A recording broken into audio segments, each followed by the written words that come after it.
আসসালামু আলাইকুম রহমতুল্লাহ। এই চিত্র দিয়ে আমরা হরফে নেদা এবং মোনাদা সম্পর্কে আলোচনা করব। মোনাদা কাকে বলা হয়? প্রথমে আমরা হেদায়েতুন নূহ প্রণেতা যে সংজ্ঞাটি দিয়েছেন সেটি পড়ব। ওয়া ইসমুন মাদউউন বিহারফিন নিদাই লাফজান ও তাকদীরান। মোনাদা এমন একটি ইসিম যাকে হরফে নেদা দ্বারা আহ্বান করা হয়, যা তা প্রকাশ্য হোক চাই অপ্রকাশ্য হোক।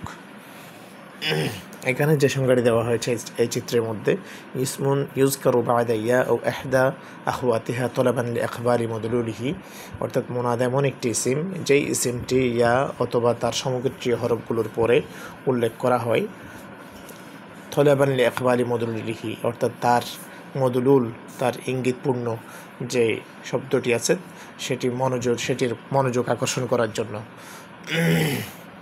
এটি হচ্ছে মোনাদা। এরপরে হরফে নেদা মোট কয়টি? অর্থাৎ আদওয়াত ও হরফিন নিদা, হুরুফিন নিদা।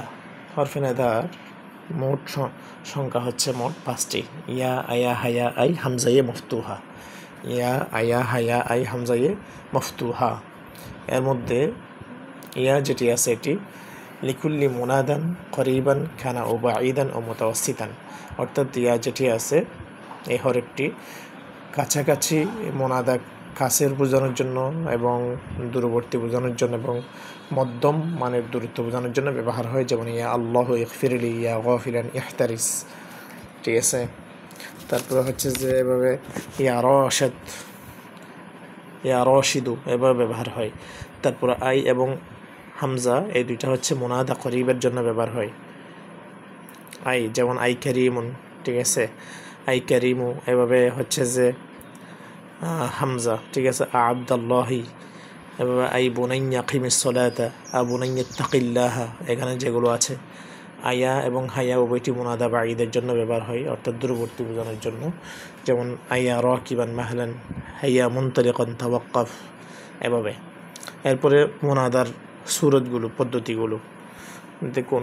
মুনাদার সুরতগুলো হচ্ছে,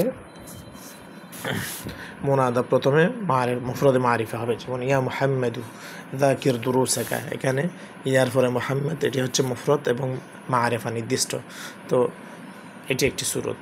2 নম্বর হচ্ছে মুনাদা নাকিরা মকসুদা হবে, অর্থাৎ নাকিরা এবং মকসুদা যা উদ্দেশ্য করা হয়েছে, যেমন ইয়া মুসলিমুনা, মুসলমানদেরকে এখানে উদ্দেশ্য করে বলা হয়েছে, তবে মুসলমান জাতি অনির্দিষ্ট এখানে, তবে মুসলমান জাতিকে উদ্দেশ্য করে বলা হয়েছে, যেমন ইয়া মুসলিমুনা হাফিজু আলা বিলাদিকুম।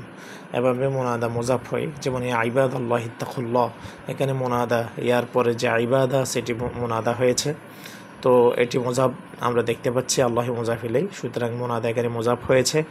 মুনাদা মুশাবাহি মুজাফ হয়, অর্থাৎ মুজাফ সাদৃশ্য হয়, যেমন ইয়া আলাহিয়ান আনদারসিহি ইজতাহিদ। এখানে মুনাদা মুশাবাহি মুজাফ হয়েছে, মুজাফ সাদৃশ্য হয়েছে।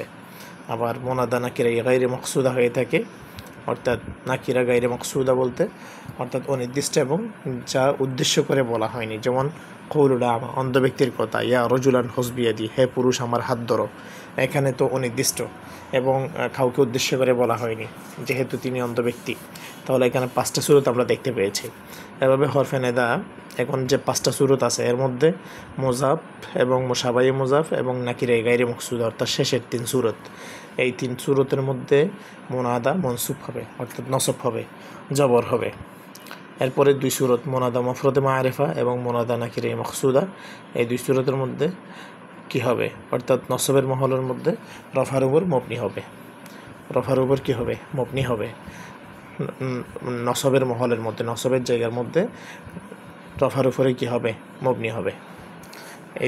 এই 2টা জিনিস ও মাথায় রাখতে হবে, এবং একথাও মনে রাখতে হবে যে হরফে নেদাকে অনেক সময় হজব করা যায় আছে, যেমন হচ্ছে যে রব্বানা তাকাব্বাল মিন্না ইন্নাকা আনতাস সামিউল আলিম, এখানে শুরুতে রব্বানার আগে আছে, এখানে হজব করা হয়েছে। এভাবে ইউসুফ আউরিদান হাজা, এর মধ্যে ইয়া আছে শুরুতে, ইয়াকে হজব করা হয়েছে। আশা করি বুঝতে